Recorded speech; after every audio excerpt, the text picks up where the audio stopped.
Alo fala sa mole tu pele nei tu la le fiafi ia o tatu proclama sani nei o Faamamanaina O Le Ekalesia Kristo ia o talo le o malo mo tangata uma.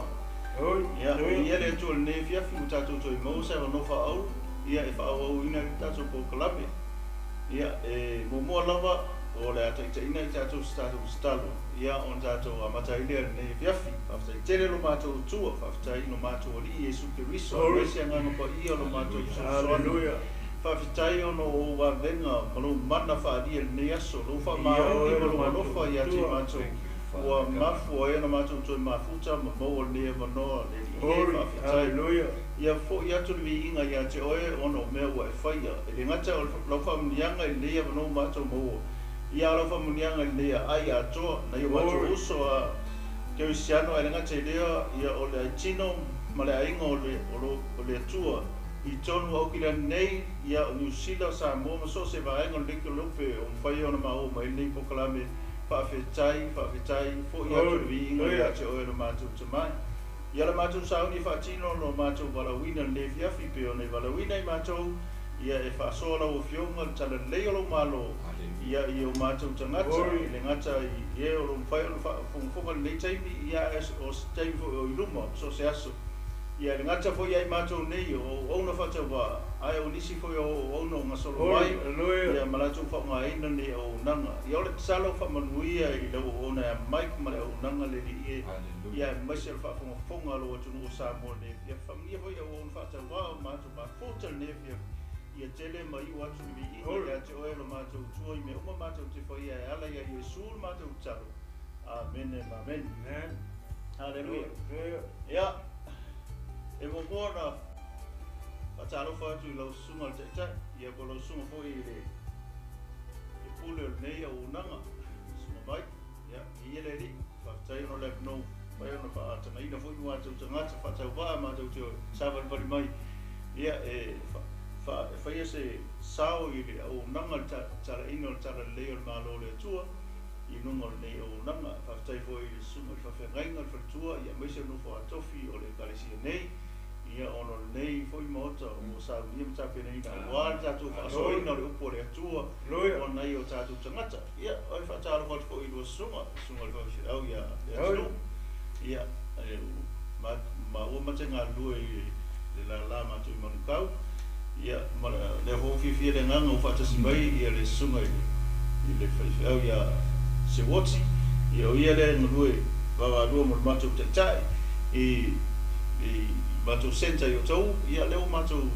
se tolu nevia ia fa so ma tatou fa so va tasi tufu le po le tua ia wase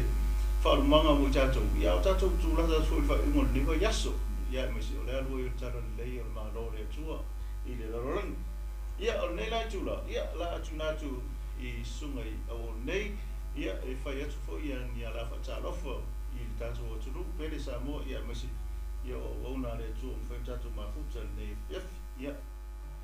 tu di ile se lo fa taro fa tatu tu ia ona ia le la fo ku ia fa no na sunga tu e fiaf e foi sau patalo fo fo ile ta po inga sa mo ne fiaf I male ro fa no ia fa tai mo la no ole ale to o tele le o man fa pe lo fo I sunga fa pe nga por tu te au e tu sa fo I man por kalame ne fiafi ia le o la vai vai nga uma no se fo I o le o ta o ia fo mo ia o man por kalame ia o te fa tai ai le tua o no ava noa ai le ngata I le anga o tangata ia sa unia me I lo nei o te fa tai fo I tai fa le nganga ia mai se fo I o le sunga ni fa nga ma le nei Ekalesia ai mai se fo le uso lo fa tau tai al nei por kalame ia ono le ava no ma wonunga ia o mo fo ni fiafia mai se le tato fe lo ia tato te fa so ai ala le fionga le tua ia fa fe lo ia tula ma fa talo patu ia I le suafa manu malo Yesu Kristo o tato oli mo tato faola ia alo fo le ma se fa tai I le fiafi ia tu mo pere mi inga o tato tai o le langa Ele hon sa no ele su. Ia ele la ngona o le tato mai ia tasi pe o ai sa mo foi. Me se o ele o uma una tatu lima foi ia tatu te tai nei fa. Ia o tato wane tatu pa tai ale ia pa tatu fa fe no o le nei fa. Ele fa sa sa mo ia me se o le tapo inga foi ia au fa ngalo pa ia le tua ia me se o tino ke viso. Ia o le te tu watu le avano I sunga le te ia a mata hoi tato o kalame ia mata tato mta o nei fiaf ia o lavo tato taimi malenga wa alo malo ia le tu ia sai ia ole vaso le te ni sa tato no ai I le tusia ngaluenga ma tu foi tato o tu ia ole Faamamanaina O Le Ekalesia. O Le Ekalesia ia ono talanoa I le Ekalesia I le aso Pentekosto le na fie foi le nga pa ia ma Faamamanaina le Ekalesia. Ia e pitai o tatou o le Ekalesia le vai teimingi. O le Ekalesia le vai teimingi o le feau le o tala le o malo. E mga umbia foi le Ekalesia teimingi. Ia le melenga ngai le levo ma le pulanga le ngai le Ekalesia le wo Ekalesia wa le mfenta o vai ta la ile maro le tu e kaunga ko o mar mata mar lo tutele wa la ngale ka fa solo ko I ka ko vai ile ungo o le fa nga venga o le o apostolo ta la ia ta le ile maro le tu e le iwa pe nga ko na o le iko se fu po se ne o le atoli noti mo o yentulanga but mtautia sa pe o tato o fa o Yesu Kristo ai on tanga sa matua fa tu winga le man o mo mela le pe no tsa inga foi le le bokala me ia mo tato o fa nga no tseli e tato tsala ina ele fina halo le tu wa mai su sili le tanga tsa fa mo mo ai mo ia ngai no tanga ke mo no langi ia ai mo mo pe au tembil valau wa tembil yung so le va sola le ni sa no no ai le tele o me mana dai sa tupu tembil le Ekalesia le ta pule ni mo ai ngane pi a mata men ta pule ni mo le mari viu o le mari le on nim sa fo ono o was entale ti a polo como le ai o le me foi le ka ko ke loi kusa e me fai ka ko mo so o le tu so o ke viso ai e ia le mo ki a polo control e nga ke pule ka ko fai mo fai a wa pe o le me nga le o le oxi le li tu nga oxi le pa le uai le tu le uai fa fita o le Ekalesia le Ekalesia la to tala tala te ngana se le Ekalesia le fa malo ro I ma le Ekalesia le fa ai va bema ai punga mai lo mal fa fita o le o mari liu le ngari le ono o pelo I le tu mo le nga pa ia mal fa ia le o le ma vai la le al mela ma ia fa mai o le fa ko le formatasi foi mai o pai lá le otio le uma si uma ria so le o que lo foi uma ria so eu ia no fioti le au que lo foi langa o kanga o le o muri a Yesu au ko se a o fatamana ai o mo fa ka foi ia pa bo runga ku nga sa mo maro pa nga pa fa tau fo ni ba a tu pe ia ai ui o se o nga tele mo au o se o mo tato o malava ia tato au ngi ka alo se si ile nga ko ia au ka alo se si ile tu ia o ka alo ia o na le tu tato o ta bi ta ki nga la ma se ro fo si o ki ai fa lo ka vi ke il fa ele o so ro fa lo no fe ka vi ko fa nga la o mo ko le tu ia so la ngole o una le tu fa o so le pelo ngotala ia awongi wa ko manatu ma mata tu le Ekalesia ke mi ta tu te la ko fa pe o we can do it le o lo mo isi le o lo mo fi o le lo mo cha le e ko ke le ka alo le fina ngalo le tu le o isi mari ano mai ia fa pe la ka o fai fe ma dia no finga o le si afale ku e fai fala bla ma ko e le ese me ku vai bebe tu o le fa ka o lo sa pule inga o mo fu ka ka o lo sa pule le fala la lo fai e ko lo lo kon kasi o le fale e fai de me le ka o le pero le o lo mai la ma le pero mai mai ya le fa ka le pleno ko ye le mele manga i o mo ma vai le mani li o le ngari le fai me ngo o mo lo le me ka o ma ta u le ekalesia ba ngai le benga le ta u ma ta i pong ma fa so mai o le mele ka mi le ngo o le mele ma ta u le ekalesia pe o ko orla ma o fo tanga ta mo ko ki lo pe kan ko ele se se u le mele ele se ka alo le mele o na le control le ngam po il fe o le control le ngam po le ekalesia o le control le ngam po ia sauni ngole ekalesia so nga o mai la le mata u janga ta o nga amata lo le fai le o apostolo pa venga fai lo e ma mi le ekalesia te mi ngai yang fai lo pa ma ben e ma mi ala me ko nga fai le ekalesia ia mo o le mele ka o le mata nga ia lo e tanga le la ko se senga male tua ia lo tanga la to se senga male nga po ia lo e tanga la to senga male o ona le tua o la me nga o le mata po le ava tanga le tua o nga sa mi lo le tua me io o fa i longa ma va venga tu no le ekalesia o le mana mo foi le ekalesia ne vete o kele po kala kele ia si me ka fa po poi i sa mingo ale ku me ale tu me ka fa kingo ku wa fu le o le loko o le fu le loko o le maro lo o le fu le loko o fa sa o loko o manka o sa se ki o le fu le loko o le fer fangi le ai o ainga o fu nga ka o fu me ku loko a loko e ka ki sa wa o yo loko e mai ki sawa e la ngona fa ma lo longa le tu e lo lot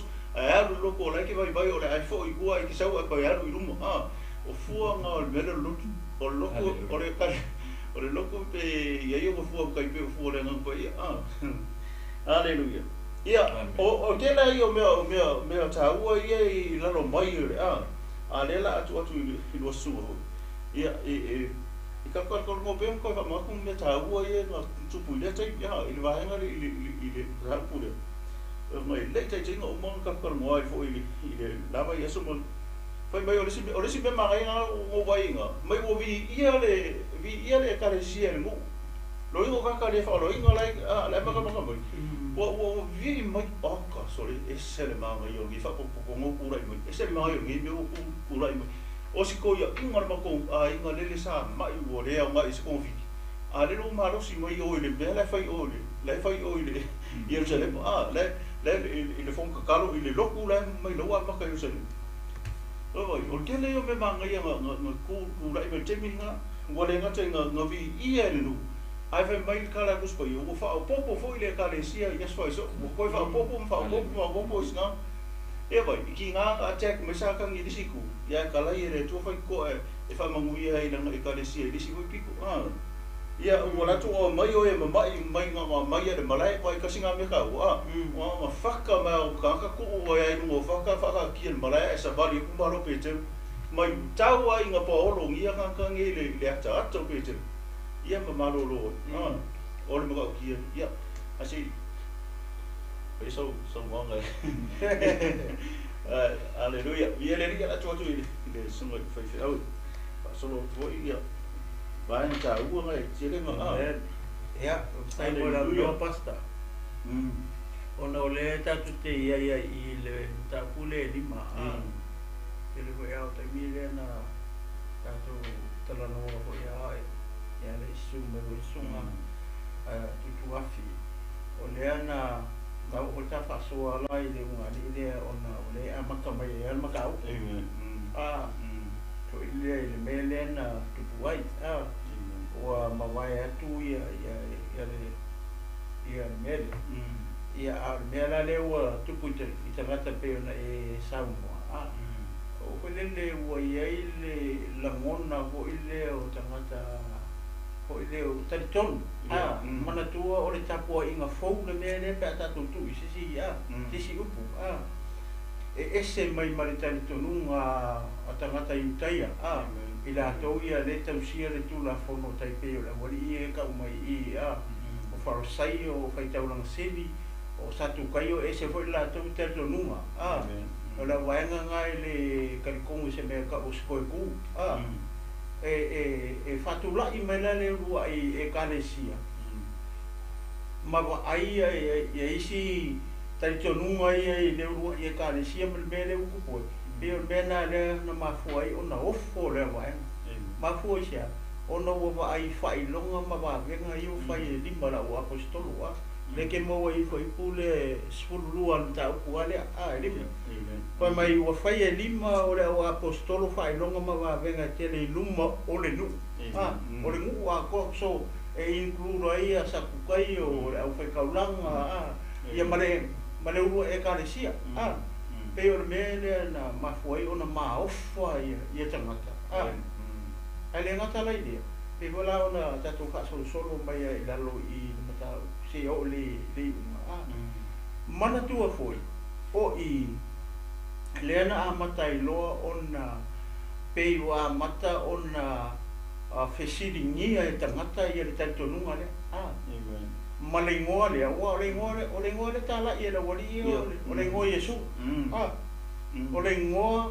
o le mele le fielo e tangata po ai le tangata i ngoa ia Yesu male mana e lua me le fisi tangata ai le loa la wae o le ahoi o le ulu po le taiulu o le ua ekalesia o Yesu le whamatala tua o Yesu le nga kou sa kauloa kou whasiokia ma kau le la au o Yesu ala le na tala i la wali o ila peina ia se ele ngata na ofo ma ia tangata i wawenga mei uku ai e lola ma me leo tuku sa o e lo ma me vonga le pese lo koleanga se ulau la wa vonga sa mo nge so e viapi o te talitonu e whapenga mari kai mingi o kako iei e wa ai mai loa le si tu tino se tu lou o atu tupu wa venga me whapenga i le si iku o le si waenga o le kalesia o so lol mana tu whapepe o mangaku lenga kupula wali ia o le upu mongi anga lo koreanga kakai lo koreanga mele lenga whai mapui ku pui Faamasingo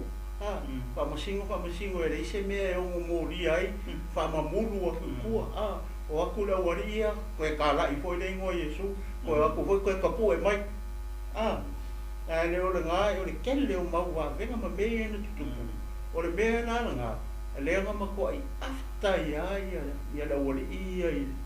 i le au apostolo ma le ua ekalesia o ngo wa ai mea ia wa ai mei o le fai ele ua ekalesia ia ma o apostolo o mai lo le i mana tuala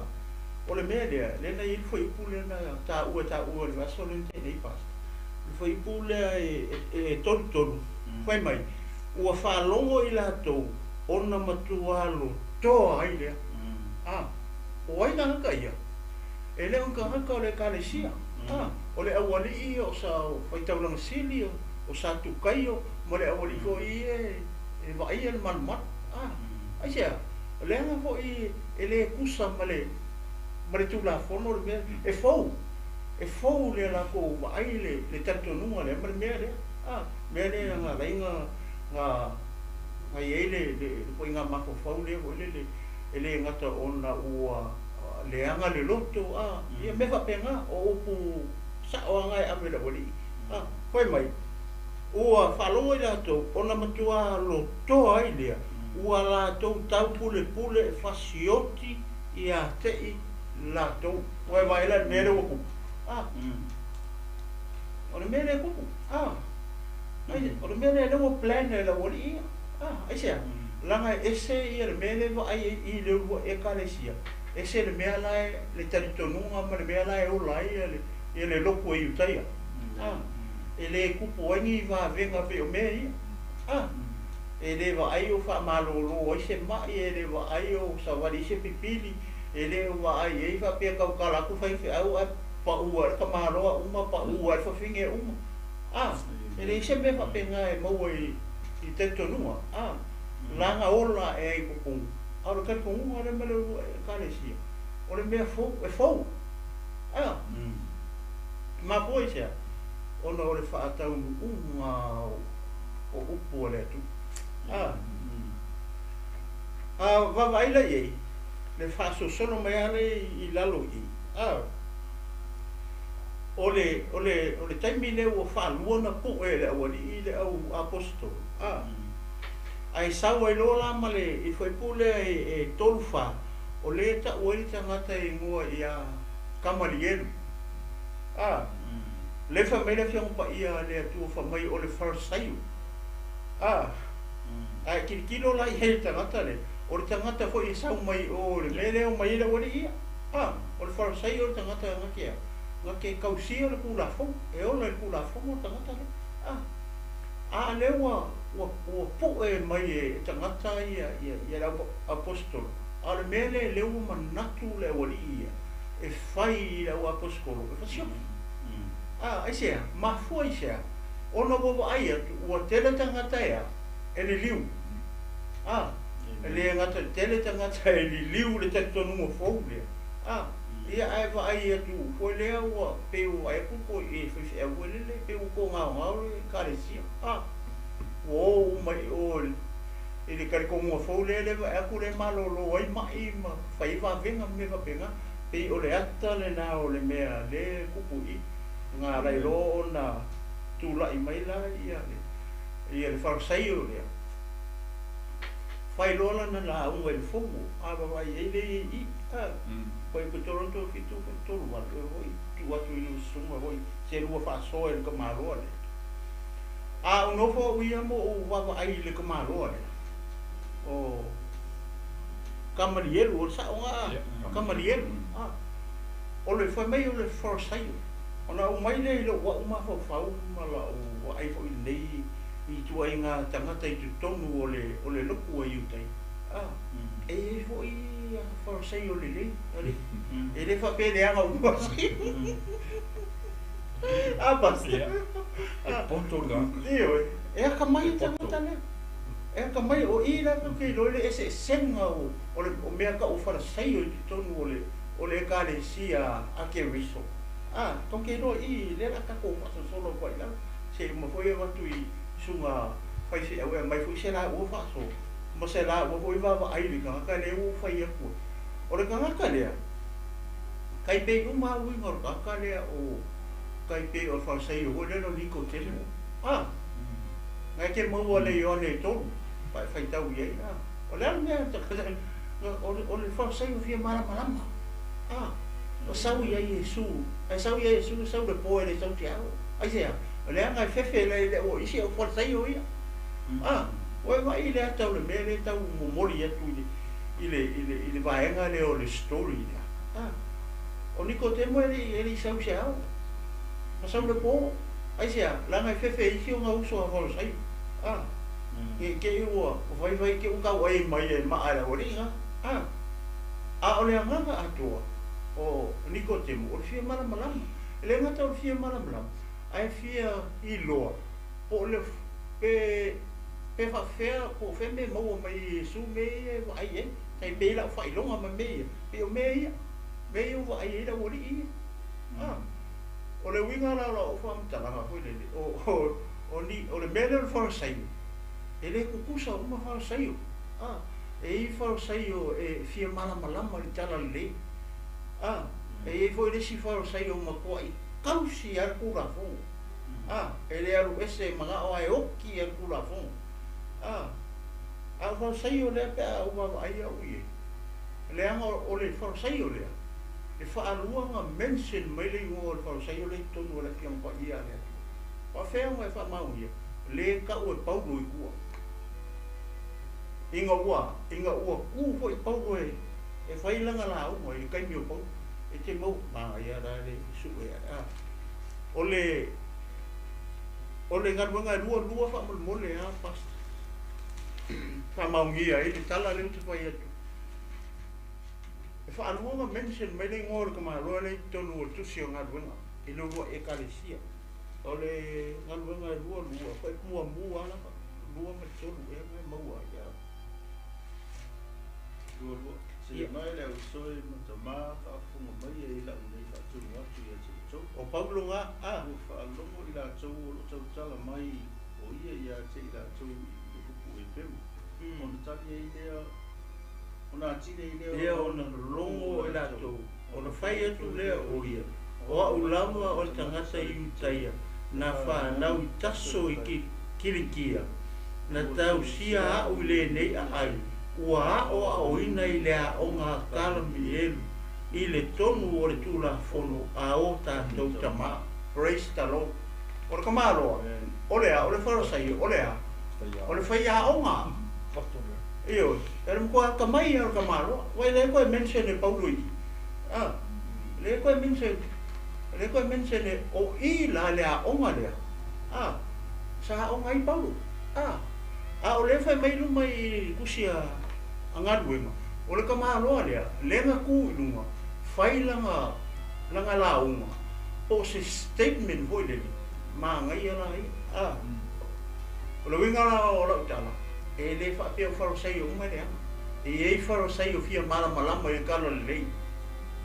e faro sai o makua le o ki pe ula fo makari ko ula fo faro sai o le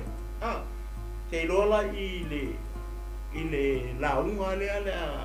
te maloa le na fai in mita upu le ni i ala kua kuinu soma o la koi se hua so amen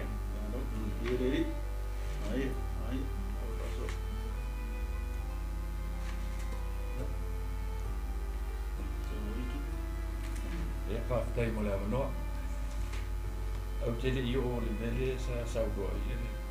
sumo fofo i amia legend te koe fia paia i le winga le tusi a ngā luenga. O le winga le tusi a ngā luenga o meo action wa le whapalagi o le act a kusi a ngā luenga o action wa ngā he a. Le ua whaatino mai i kaimile o le au apostolu. Ai, o le winga o le tusi a ngā luenga, o le urua i ali mai lea o le mana o le malo o le atua. Makaulia nga o Yesu nga i whaamaloloa ma i luma le kusia mātaio ma leko luka mai oanga. Ai o mai lo i tusi lea ngā luenga. Whai mai Yesu o le awan le langi. Ai au ina mai le tasi sosoani mo o tō. O ira lea ko a wha kingo i loi i ko a peon saunoa ia lea tino. O ma ua wa ai ia tangata lotu ma le au makaulia le loku lea o le loku o le loku ale whenga inga kuai. Ala e kari kongu le mau fo le tula fongo ma mose ma polo inga nga au mai e mose le amense mai fo i. Ai le kari kongu ia Yesu le asala ma lama e la to Yesu i lumai i fokaspo. Ia le fo wo mai i wa maliu Yesu pe o ta ua sunga ale tunu le sala ko fa tau le la au fa sa ko. Ia le fo kuri loa le apostolo le ua fa manuia ma ia Yesu Keriso e ala i le mana o le nganga pa ia le ua tutupo i ba venga i o la tau lima o le tusira ngā luenga o le ua i ali mai lea o le mana o le atua po o le ngai o inga o le mana o le malo o le atua i kaimi leo le ua apostolo ai le ukukupu ba venga e a fa malolo mai ue oki, uri ke monki, e pe on ta ua lea tinu. Pe iwa fau hoi lele wa aia le wa eka i mei wa tutupu a. Pe wa lena ala kako wha solo kwa i le whai upu le lanu pe on kako tala pe on sa ua lea tinu i le whalasaio le. Ale maa ngai e kala whalasaio ka le ma kako wha solo kwa i le maa. A ua kako ke kao fia wa nga lau mai le ka malo ka nga kai ko luanga nga mense mai ka kai ko luanga ko sa kupu mo foi le me isi e nga fasiokia makaape kupu le me lesi fasiokia makaape a ole me ala le a wangi o ka ko finga pe ka pe fai tau i le tua nga ia o nga le wa ia ku Langa ole mafu angal kala al tamalo le langa le wo kia. Anga ngi. Niem sa pai. Ya. Ale me mata kia fo I le mele pe on ka o sunga I fatenga ngai le I paenga le fiafi. Ole mele tupu I anga ngi ma sa pai. Ele kupu kongolo. Amen. Ole ofa ia panapa I fai mai le mali o na loto e whakau umalunga whangua mai le tupe ave I om e kufa mo le au matitiba. Ia au oso fo le mongi fo le me fo le whapera vai la e fai mai o le mele ke le ia le alo fai pu I lo makua le asa ufika ia ka fu ka ku le ka whangua mai ku le ia mai ngai me. Nga va ia le manele ave o malo le me yo ai ki pile si mea ku kanga ali si la me mo ka ki le kupu I o le upu mo ki ele yo ki se lima po se ku fanga o le upu ele upu ele yo ki se me fa pena o le upu pe ke fa mai ua fa longo anania I le upu ona pa ule o ia I lalo ua tola na mana fa pena ku fingi. Amen. Ko ala ku ngie ko au mai ngie ia ka mai ngo ko ke lu ko lu ale fu esa mo e tu sa lu loko. Me le ku maka pasa sa ko ila. Amen. O ki le u. Amen. E ma losi ke le me le u por tana ta va tu e le tu. Dango il kai mi le au apostolo o fa tu muina le mano le nganga pa. E mai se o le fa tu tua ma le tali tonu. I fola langa wa umanga fola mai Yesu ke visto ia. E vai mai le I se si fa au ia ke I so wa manatu ngia fia. E mai e au ma ku palang ku tupulanga longo winga e o mai ka ko le malosio le mano le upo le tu. Como voi va venga yo ka ko ri. Amen. Amen. Como voi va venga yo ka ko baby. Amen. Hallelujah. Amen. Se longa ave se le ekalesia ko uma me ai kopu voi va venga yo tanto tempo. Hallelujah. Langa ve mai le upo le tu o le pelu fa ta ai ona ma. Amen. Ona tu. Oh, la ku luma sa. Vai mai o le afi. E ki ngi ai me le anga uma o le vai. Le me ring fa tu se le vai. Ai fia ai ma ko ai nga la yo fia ma ko ai mo mi a se vai. Fa nga nga le fa tu se ia o le tu o le vai. E ke ko manga ia e mau ai lo manos. Bro, ai ko anga fai tau mo su e tupu ai lo ola fa tu ai le tu mai tupu ai lo ola nga fa le nga. E tupu ai foi va venga. E pe ko anga pe ka o le tu ma fai action. Ya, falo le por kala. Alo, ie le. Mai tele ia vai no fo cha wo ia wo sa no wo ie. Se wo ti nie fia fi mai sa le la mo pe o le ki o le fo mata o pungi. O le man di o si ngari ia. De nga ma fu ai mo nga langa mai me fo mo me ka ki mo me o fai longo va venga wa fai me o le fai punga su tasi mai. Ua foi le mata utele I le ekalesia umalava. Ma I latou uma e whaalongo ele I wa ai le whalesai o le o kamari enu I le oki o angimsa. Ai ma whaalongo. Ai o le whaalongo le, no makau.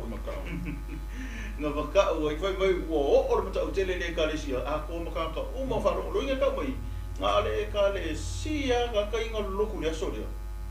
Sai lo le oki o angimsa whiro.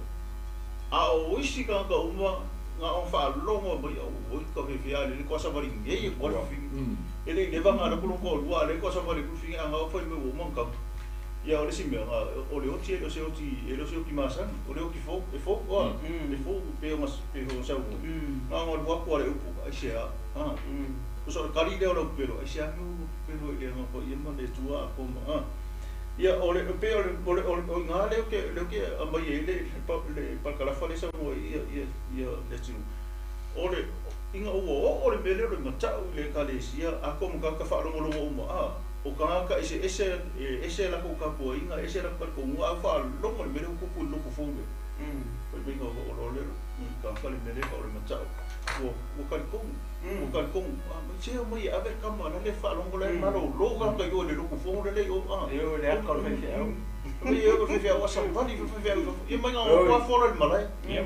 o le ka no o le o fi como fa paulo mo o le fa popo le Ekalesia ia o ko fo le malai ia me o sa vali me pe te fa ka o no paulo la fo ia ma ka se vai e sa o le vai ma le ga ta o se ile taimi o Yesu ma taimi o le apostol ele pero Yesu no so e sili ako me ko fai e me ko vai o foi vai fa ma o ele yang fulfulanga ma fa fetaling ele malolo ka le ka ko Yesu ale malolo ya pete ele malolo ka so fa mo Yesu malolo ya ko le ngai ali mo to Faamamanaina lona lofa malona fatutua ina o tangata whainga lona e moni lona whamtalanga e whai e siri atu mea tu te whai e mea uti te kia o fo ia kangipe ke lumai a uoki whaura i lalo sako whasakalo hui e peuro ori a ia whaau i lalo ulanga o ke mga ia siri a kuam ngā leanga lo whaingoa o ngai lo whaingoa lo ori ia leri mangai te ese mangai o ngai o ai kongo ngim ta upu Nā pe o kero ke minga ka ko ako pingi ang yem sa foi e ngari le nga ai nga oi le fa ma ai ka ke le ulo me la nga le nga ku le fa ka nga le tua le kuskal e ku le kala le a ma ka nga u le o nga ye me ke le fa ngo mai pu o le ma ta u le nga ma ta o nga ta ele nga le Ekalesia au ma ka u me ma ka fa lo lo i o ka ngaka e vai ma to ma nga le vai e fa lo Yesu i fa ele ka kung o mo si lo ke vai ya ali ki o mo Yesu ya tomo ya nga wa fe me wa ka kung ai a mu ia e le va ai ka kung o pia le ala e ko balo ka mi na mai poko lo malo nga fa lo ngor malo me ko ki le fa me lo malo ele lo ke ala ele ura le isis awala ka no si ka ko o me na ele ura isis a foi se me mo changata ya kauf a fai se me mai le tua awole ya ka ko fen ka ko me ai ko mo ka ko awole ya e mo me manga pero la que nga fa ko fa e ku le va ngare o mo le o tula ahora si me ma ai fo nga no ko ko mo nga pure o ke mi nga la fo pu ile ka ya ai o le poko ma alua kore lo ia ka mole angin ko ko mai ia o la mar dele e mo ina ori mar ori ka o ro ka i ia pe was fam si ngo fo ya mai am ko ka mai ai ko ka mai ori ko ka mai la fa la ko pen e oli la fa lo pen e man ko ia le e se ka ki o ngi me o le o ma cha u changata vai ile ang salam be pelu ai fa ngau mai le tua ia va venga fa ino ko me ki e ma fai ele tua sui ko fa ma vai puna e vai ele tua sui ia le vanu fai mana ngala utas e fai ele tua sui la sola la soki Hallelujah e fai ele tua sui le poli uli le mana mana le ai se be fa le tua ki nganga akasa kangi ko i lalo ang ngiem sa felo ka o le lo Ekalesia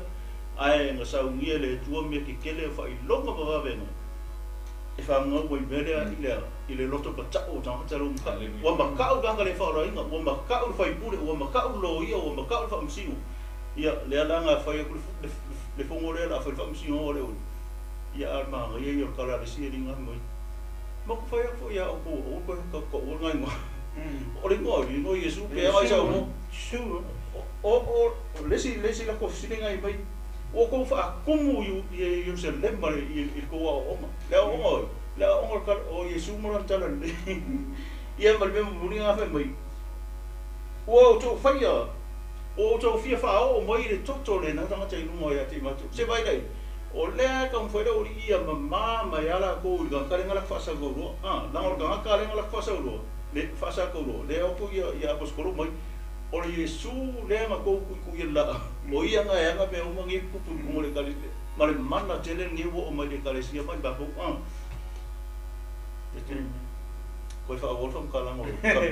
Mana pero suma so aku wala pasta kai pe upunga. Amen. Mana tua le taimi le na pasata roi Yesu.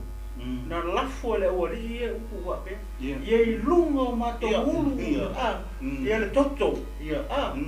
Kai pe wala ko fa popo ku le me le usa no ngai le fas fai kau le pa mai le o mai fa mai le wa apostolo ya kam fa ya ye ku le koko ka le ala o already say la o mai le sona ko ti pa kasia ile menena tupu ile le ungali Amen. o le le menena se le ungali o le tupi e ma ko i pusa le leia ma o ke sia no ngai ki mai mo mai ma fo ele fa pe o ke share atu o ke mama le lo ponga le banga ye ma ia wa o lo te tau sa o to ona e fua le upo ale tu o le mele le na pa o ia ye le ngai le ma ba o le le me le kupi a fe kaunga le kusi le mua le Timoteo nta upu e ono o le manga ia o le fasfai kaune o ai le fai o le fai le kemsiano o le fai le tangata lotu o le fai le kangaka le tu tomu o le Ekalesia Kelisa o fea sa ye ananiam sa fai they are in the middle of the church o le unga li o le Ekalesia le la kanga fai kau o kufai upula ai fa longo le le mai ia ile mata utia o le mele o le mana o le tupi wala mele le na tupu o le manga o kele le ngari le kupi wa lai o ngale ave uma pe o panapa lava me o ave isi mea e ku isi mea o la mele o fa sei na o le tupi pe la mau le la o fai tau atua o mai foi po e fulu tau po ono le mo Timoteo vai mai aua o le mana o i tupe o le pongai lea o mea leanga uma lava ua mana na o tele iai nisi ona si se ai lava lea o i latou i le upu o le faa tua nga si se anania msa peo i le upu o le faa tua onga o lea onga o le manga o le kupi me le ngā la ave isi mea e ku isi mea lea la tau tala mai e la Apostolo Paulo i lana tusi le a Timoteo ai whalongo le la wha o maku le poi poi sfulu poi mai ona si se ai lava lea o i latou i le upu o le whātua ua tu ia ai ua ati i latou i latou i pōpua ngā e tele e ngā o i pōpua ngā poi upo sfulu kasi la le wha mai o oe le tangata o le atua o hai o oe ngai ke mai mo mai ma o le kau kala ya masunga i pai ke au o oe le tangata o le atua ia e sola ese i ia mea ma hai le mata mo pio le mau lea ia e sola ese mai le manga o kupe ia e sola ese na me fasi se ingai o e usa ma le mau lea oi o le kari o le atua o le keusiano o le kakalopo o le tangata e whaila uskua i malo mga whale le wha mai i o le tangata o le atua longa winga o kako uma ia kako sola ese ma le mele ka o le mga o le kupi ia o le mea le o mai ia e tau sisi atu i le amio tonu male amio tua male tua male alofa male ono sai male anga malu mea la ia lenga misi mai a sa pai o ma anania onga o le kupi o le asia o onga mo kako e au ngā mo oina te mai mo mai e au ngā ko ia ma tau le awhai ngā ruenga le mele ka u o le manao i le tupe e kau kua ngā kako sola e se ai ia amen ia kako koe o ala i kako se baba ai pe ai te maloa le ngo ia kamalielu i la wa ai mala uno fono fo ima fai tau fo ia le mele o le mea le ua tupu nei o le manga o ka fasioki le wari ia o apaskolo pa ua le o le kou le o mai tangata ia o le whaamama e se loa o kangaka o le karikonga fau lea ai sea leanga le o ai aku le wari ia ua li liu mai i te lo tangata kai koru wafe kai ni mafe kai fiku wafe ai fa mai o so mai pa po tangata o whaaraina i le ekalesia a ke viso ia o la ko mo fo i lo ko au satu kai o pe va ia ku o mai ma fo sia ko va venga ia ma me ia va ia kali kong wa lo tangata i le kali kong wa le ia ma Yesu wa le kala ia la wori o le ngoa Yesu e le kala ia o le message le ale wori ia o le suafa o Yesu a te ka ko va ai lai tangata ia ko rua le ka umai i le mata upu le lima o le farisai o le kamile o ia le ngala ve inga le ia la wa apostolo e la wa ule mai tau mara fai tau le kala le ma ko io fia lo ko fa pe ele o farisai o mai ele ama wa ele farisai o le o le si me pe wa mai lo ma ko fa le ma lo le onga o le nga mense le paulo tu pe o le me nga ma ko fa ka ko ele ta ko nga luenga lua o le kamalo le o kamarie nga o nga i paulo ai fa mai paulo o le onga le pico siria ele se a onga ku sa male a onga kamalo le i le moni o le kula fo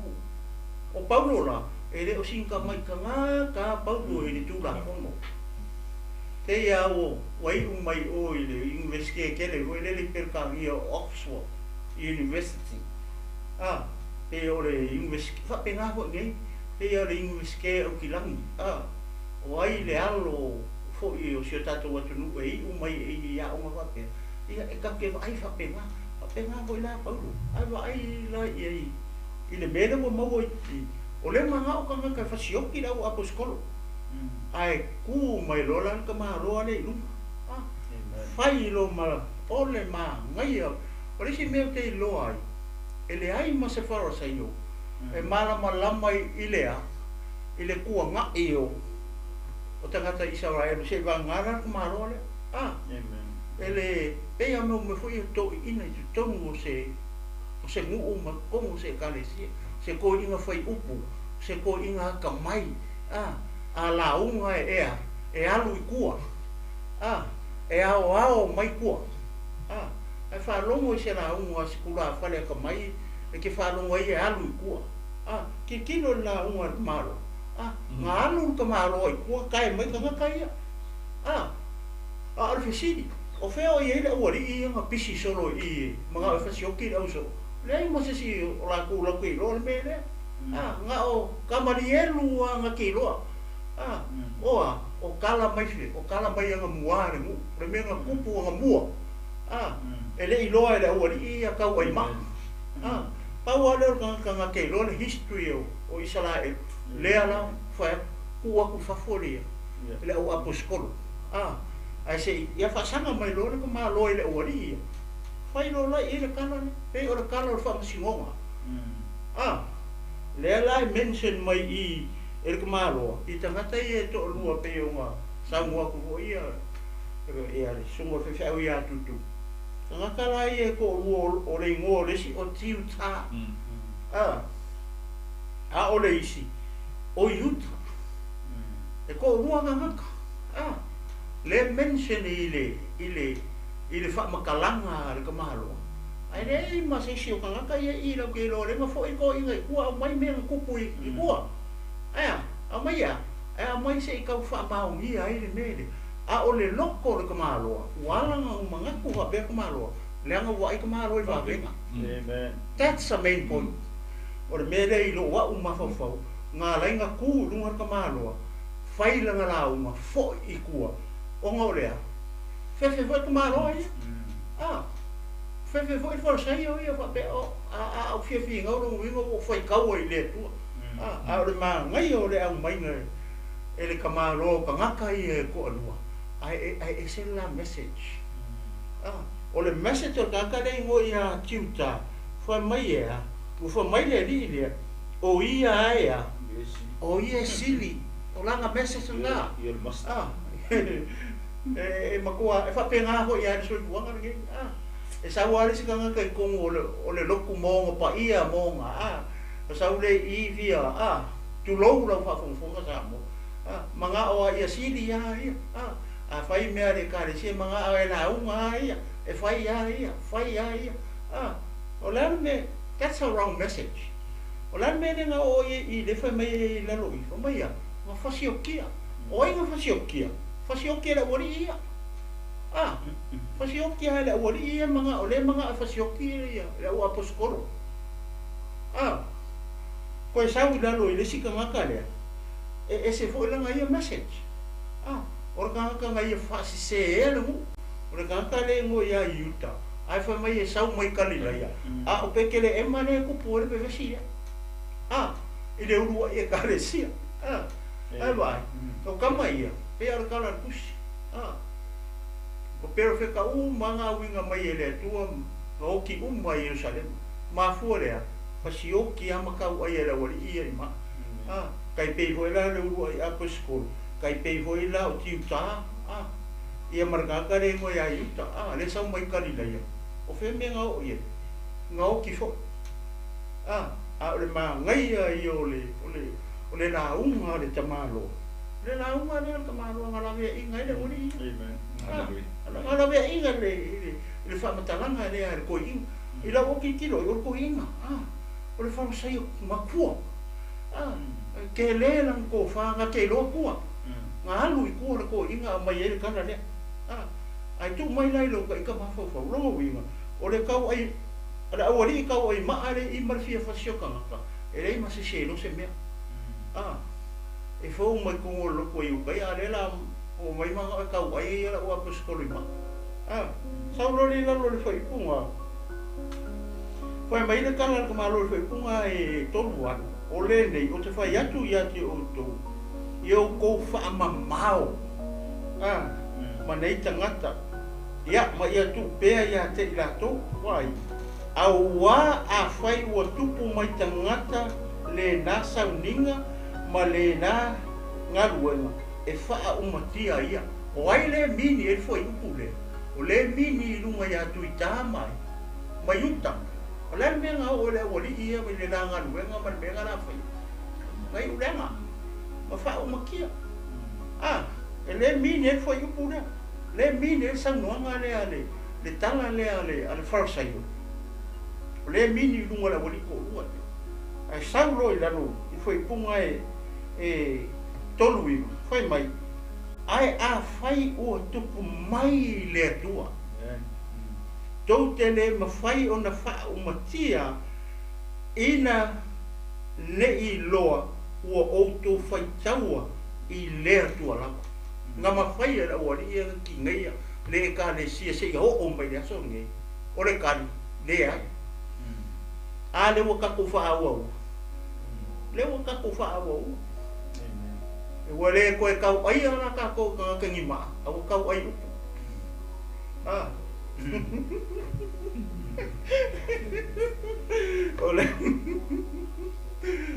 ole fai upu ma le ma ngai ai ole o fai ka le ya ui ole forsai ole ko inga le por ma le ngala ve inga la o apostol I la statement le vai foi le va mai o nga usi ka I lo la io ia ko pia o wa le o le usi wa tu pasta so ia o lo va nga le usi lo va pu I le ma ngai ke le mele o le fai un on ta wa ya ma lo fa tai mo le no es eu que Faamamanaina le sa manga suba le au le tino lenga o ma wa va ai ka ma lo le mo tupu va venga nga lenga oso bai e ngai I la lo fan bai o le kama lo le o kamarie o se tangata e di ia ele no Luinga o se kangaka e anga malu ko le lei anga whaaiunga o se tamaloa fo e whaukua le lei wale sa whaukua i te kako makua pe anga e sao noi lia fiati Glory, hallelujah. o le kangaka matua e kasi ale roa ko le whaamitalanga ea le aisa me tu kau le lei se mea le anga o se whai e usika ia o ngā kangaka i le lei kama wala Amen. ali sila me manga ia ngai whai ko toksu malwatu a whai o le nei o te whai atu ia te o tō whaamamau ia ma nei tangata manga ia ia le mea le whai usa le whai mai whaukuanga mō kako nei mai kai ke leo le aunga a whai whai le ke whaafonga mai o e kau ika i sistema pe ke kau a keng se si kapu inga po se si loku a ko lai kau pupu mai e i va venga po se loku lau walu i uma le tupu o se ngā luenga ala hua e kau a keng se Faamamau e silo ma koko. O e ki whapena langa le amai whaukuanga kuspa e a tatu.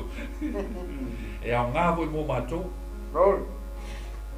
Upolpoto. Ea, ale upolpoto. E Faamamau e se mamanatu whapea. Uangi i o ka waai e kura waku kupu i wawenga se isi ngā luenga ki e abisorko. Manga le o i le mana konga pole manga o i le. Mare ngua. Pole ngua i. Au i whai meile e karaka mara i o kou Faamamau e se. Wangi i o kou whai e se whai unga. Tu upe a whai e tupu mai tangata. E uma. A whai e tupu mai le tua e le ma whai o kako kawhia. Vai le meu oso e ka maro oso vai a fai e tupu mai le tua e le ma foi agora e le si singa que ka via maua mai fai mai fa ku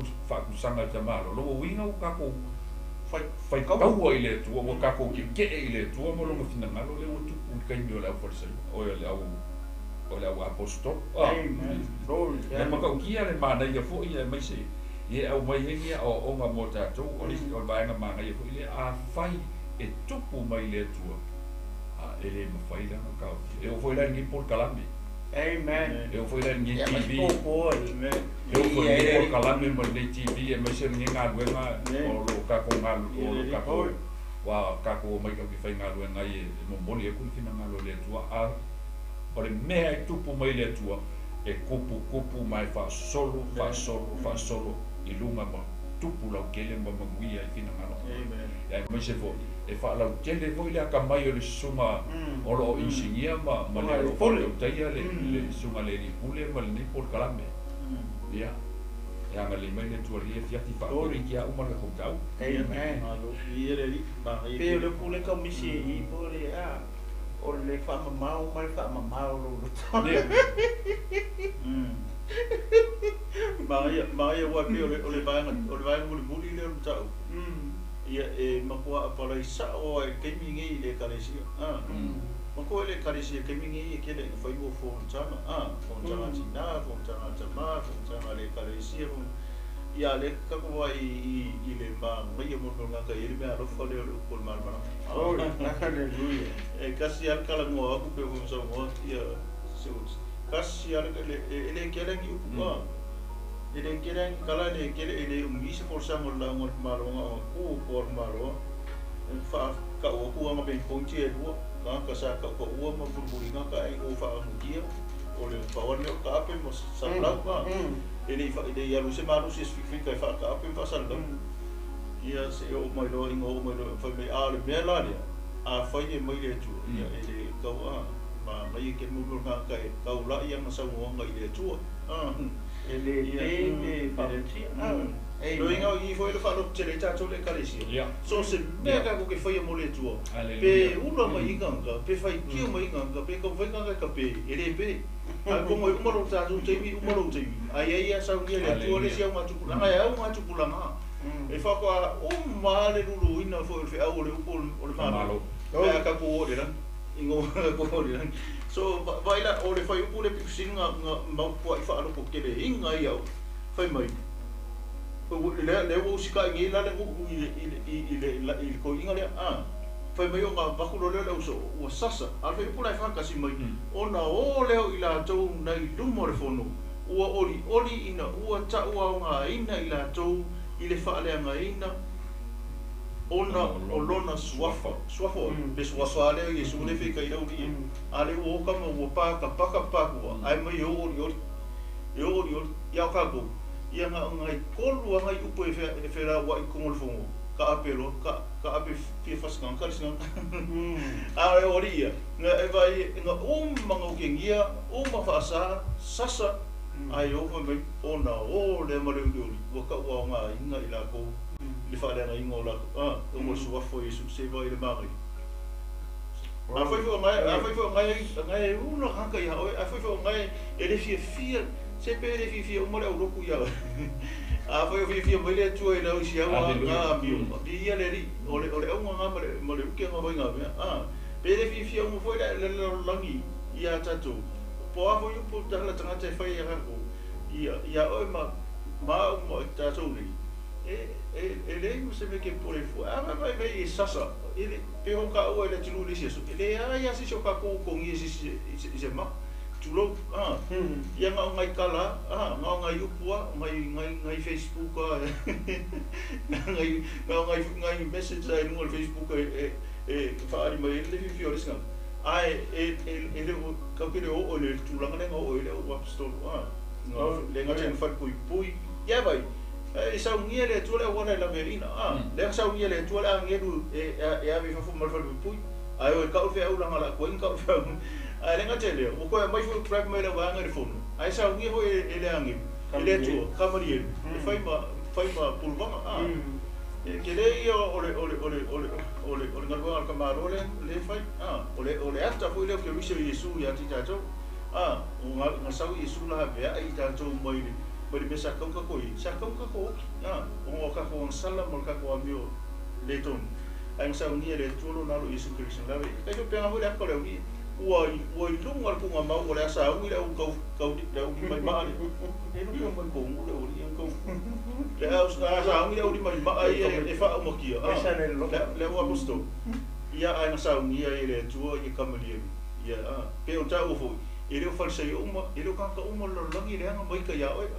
e ia nga ka le tsa fa tsai nei tsa mama tina matua i atu to sanga i le aso lo mato tei mato ho ia mato pulang wai umba foi ma ko wa pula i merisi nga pulang le ka ko ki karo ia ro ko kele mala ko ro ko kele fa wa ia le fa o maro fa wa mta ia fa io ko isa o fa mta na ni fa tsai tele la sa mo lo fa ni tele tu ala ko ko pasolo ia fai o ko mai do sunga ka ko kala me ne fia fi faftai mole ia faftai pasa ono le tatu taimi la i fai unga le te pevo bele te sa no ia le foi kuna e fast food le fa mai o ususta i la to o ususka ia kamalie au le bele ma ni e le o ususka i le farsa ia kami ai mo fora uri ma ami o mai mo ko sasa vale erega ka sasa ana la ko fa ia ku ile o apostol au aso ia le ko ka kala ile ngo Yesu ko fa sa le ngo Yesu ko ka kala vai le ma dio le o release lo le ai foi fa su ta spe lo le na e sa no ma ia fa mai o male ori inga ua ta ua ngaina i la to menga ringa ka ua ngaina dia ta ua ngaina i le ngo o Yesu o le si vai nga ronga ngai fa mai wa fa le ngaina vai ele popole ka mai pe feo ki le ngo Yesu mai ia fa le hai ngaina ona o lona suafa le suafa ori ngo Yesu fa le ngaina o longa winga o se aka mo ka ko soli aki kilo la uso they prepare to die for the name of Jesus and what about us o fe ka ko o e saungi ma o saungi mo ka ko saungi ka ko ke o ki ma fa le ngaina ka ko o mo le ngo Yesu kasi nga message mo ka ko ni e fi ai o ke fi a mai le maule e o te mafau i upu o kaka, o rako skolo pau. Nga whai le mea, le lo ka mo fai kau wa te mau ile te mau le ngā ruenga e luas fu matas pas ona fa uma toile o sa wa fa soa o foi pula e spulu tol ka taular foi pusu tol ia a ua tali mai paulo tau te whaka isi tinga tele mai lo to ise ua o sa uni lava au le ngata ina ia fusia a ia o woti lava i Jerusalema ona o le suafa o le alii o Yesu uso makua wafi wa esa uni e ke oki o Yesu a pengan mere mo ora wa pesko wa oli ya ka wa ngainga sawa inga o ngore o le ngo Yesu ai le sei ngo selo lo sa mo ni tanto na ma oi le ngo sa tu le Aleluia. e pas la foto e la sunga fai mai ai e so fina ngalo e fa mai tanto por Colombia no sa tai mi male na fa lo Aleluia. Aftai ko e le avno. E mo di am fa ma. E pe foi lá ka ko ye ni fiafi. E ui ele o ka o ia ka ko ki ma. E ala nga fa alu ta to tai me tu sa ma fina ngalo e su. Fa pena foi le sunga ya. Olo fa ta tai por kala me le fiafi. E mai se ila to o ma la o nga u e mo fina ngalo o le tua i tu ni ma me fa le la lang. Aleluia. Me ele tem me dado de oli ia pe ama vai le iola Amen. Vai foi le te fa fonga mai vai ka a uma ka que am le lo o le fa malo si foi na por kala me ko ele foi un pule fast food malitas vai mai oli le o apostolo ina ua ta ua nga ina ila to ia ma fa le nga ina ona ole sua fo Yesu ia le ma fast food malelua ia fa mai ua le mapu fo i lato i aso uma ona o atu matala i atu ia i le malu i le fale ma le fale ia longo ia ta ua ki le fa malo si aso uma le mai le to si mea ka ori u fa longo ngiri o le mele o le ma o le inga kele ma i sara e wa ma si la o le me ka wa ma ko le sa ka wa se ki fa mo ma ia o ka ko sa mo ka ve ko ni kele ma no inga pi fo ninga mai e u ma kua i sala e wi i ka ko sa mo Vou ganhar ni mai masa mo na e fa ya Israel. fa ya sala O te fa popo tu ai ile foi mul na e na e sa no mana tu o lunga nga foi mai awangi ko ka kala si o ko le wonga o Yesu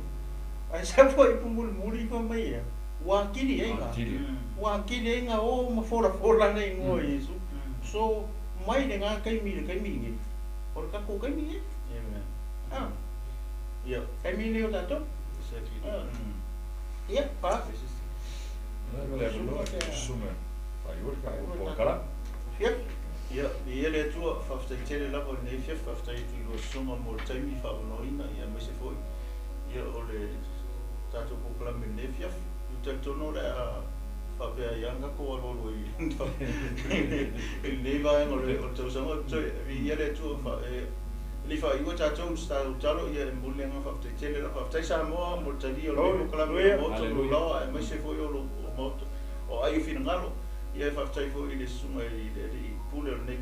au nanga ia mo le no o fatanga ina ai ia nei fo i sa vali ia ai mese ia fa tai tele lava ia ona le tolo tar fa uto mo tono nei la malu ia wale le luflufia ma le tau suino le vai o le ola ia le fion po ia le tu malo le sai malo due malo fa malosi ia nei tula ia o le fa un tatou da tu na tu le suma se wati na saungia le talo fa marolonga ia ona saungia le tinu talo fa tanga a foi o ngai mo mia le fa marolonga le tu fa tu le pule le tu tatu fa no mo e Aleluia. fa tu ile ia ngare o Yesu Cristo ia ai ngate ia a foi foi na mia fa tanga Alexis e o se wati le tu le o Au o le tangata le anga le o Yesu le tatu tano ile living inga ke watu lo fa maro lo ia la fa mi me le tua ia te tomo la tua ala tatu watu le tua tsalo.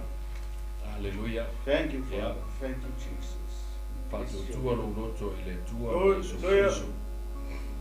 Eleo I mato. Amen. Hallelujah. Ai whaonga e le tua le tangata e whai mo mea whai ngā ruenga. E pei lawa o petelu mai oane na o le maru. Sa whai atu le pipili. Vai sao mai a I mau. E whapenane e fiafi. Talo le tua. I lo mana whamalolo e whaonga I mato o mea whai ngā ruenga. I o atu lo mana whamalolo I e o whia maua lau soswani. O ai se tasi o iei se mai.